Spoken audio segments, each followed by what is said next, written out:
économique, la gouvernance est directement liée à ces éléments.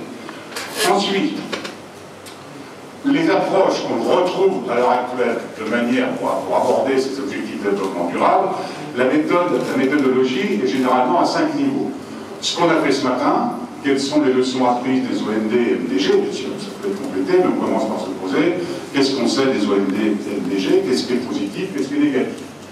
Ensuite, quels sont les principes qui doivent étayer les objectifs de développement durable? Quels sont les principes sur lesquels on va baser ces ODD pour pouvoir passer tout de suite dans un domaine purement technique. Ensuite, quelles sont les thématiques qui vont être prises en compte par les ODD? Et je dirais la tendance, par exemple, des Nations Unies à l'heure actuelle, c'est comme dans les hit parades de musique, ils veulent faire le top 10. Le top 10, c'est-à-dire qu'ils veulent arriver à cerner, après toutes les, je dirais, les participations et réunions qu'ils réalisent, être capable de classer finalement quels sont les 10 qui apparaissent. Ensuite, la quatrième phase, c'est l'évaluation de la soutenabilité et quels sont les indicateurs que l'on va retenir. Enfin, dans quel cas vont, je dirais, s'implanter ces objectifs de développement durable. Donc ça, il faut qu'on le définisse. Ça, c'est en train d'être discuté dans le système des Nations Unies, au sein de l'Union européenne, par des ONG, par des pays. On le dira au final lorsqu'on va parler des processus qui sont en cours à l'heure actuelle. Donc je vais essayer simplement de reprendre ces 5 points de la méthodologie pour vous donner quelques informations sur ce qui se dit ou se fait à l'heure actuelle. Donc j'ai dit les leçons apprises, on a parlé. Les principes. Alors, les principes entraînent un certain nombre de questions en amont. C'est ce qui bloque dans un certain nombre d'instances, en particulier chez certains groupes d'ONG. Finalement, la première question en amont qu'il faut se poser, c'est finalement quel développement on veut, quel futur on veut. Et là, il y a des groupes d'ONG qui sont très sensibles à cette question, parce que tout simplement, on considère, il n'y a pas uniquement les ONG, également des pays en développement, ils considèrent que le texte de Rio+20 n'a pas répondu à la question qui en est le titre, quel avenir nous voulons. C'est-à-dire qu'on ne peut pas répondre à quel avenir nous voulons, simplement en disant on va faire des objectifs de développement durable, type les OMD, où on va lister les 25 ou 26 domaines thématiques sur lesquels on veut intervenir.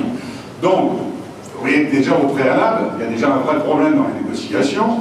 Il y en a qui se disent c'est le moment ou jamais de reposer la question de savoir quel avenir finalement on veut.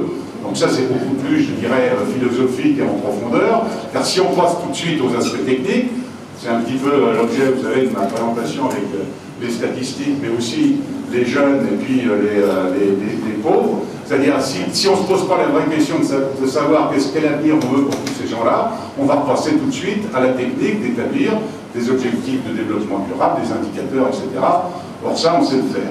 Donc là, il y a quand même pas mal d'échanges à l'heure actuelle, je dirais, de papier, de positions sur cela. Pour certains, c'est un préalable à la discussion des ODD, parce que sinon, comme Rio+20 a occulté justement cet avenir que nous voulons, si on ne le pose pas maintenant, quand est-ce qu'on va les poser, puisque les objectifs à partir de 2015 seront pour un certain nombre de décennies, on en parlera après. La seconde question qui se pose, c'est comment modifier les modes de production et de consommation. Vous savez, déjà en 1992, l'ensemble des pays du monde devaient, en particulier les pays du Nord, modifier leur mode de consommation et de production. Or, à l'heure actuelle, qu'est-ce qu'on peut dire là-dessus? Ensuite, des discussions là, qui deviennent aussi philosophiques. Qu'est-ce que c'est que le bien-être? Quelle référence, si on veut faire des ODD, pour assurer le bien-être à toute la population mondiale, qu'est-ce qu'on va définir comme le bien-être? Quelles sont les références à la soutenabilité? Parce qu'on peut très bien atteindre le bien-être à une période T, et la période T plus ne peut avoir la même durabilité de son bien-être. Donc vous voyez, il y a des questions de fond sur lesquelles on peut discuter, on ne va pas en discuter ici, mais on peut discuter à la table, parce que ça peut engager beaucoup de débats. C'est, je dirais, des questions fondamentales, j'allais dire quasiment des questions métaphysiques sur qu'est-ce que c'est que la société, comment elle évolue, qu'est-ce que c'est que le développement, etc. Alors il y a les Nations Unies qui ont déjà répondu un petit peu sur ces principes, qui le mettent au centre. C'est le UNCT, c'est le groupe spécial des Nations Unies sur les objectifs du millénaire, sur les objectifs du développement durable. Ils mettent au centre, dans les principes, le droit de la personne, l'égalité, la durabilité. Et puis autour de ça, gravitent la durabilité environnementale, la paix, la sécurité, c'est-à-dire la liberté de vivre à l'abri de la violence, etc., le développement social inclusif et le développement économique inclusif. C'est-à-dire, on parlera beaucoup sur la notion justement d'inclusion, c'est-à-dire qui participe à tout le monde. On ne laisse pas des, comme je disais ce matin dans les OND, on ne laisse pas des marges ou des franges de la population en dehors des processus. Il faut que tous ces processus, ils soient inclusifs. Voilà. Donc ça, c'est la position des Nations Unies. Il y a là encore un certain nombre de réflexions qui sont menées par des groupes d'ONG. Alors, bon, les moteurs du développement, on en parlera par la suite. Ensuite, on passe, c'est le troisième point que j'ai donné, quelles sont les thématiques.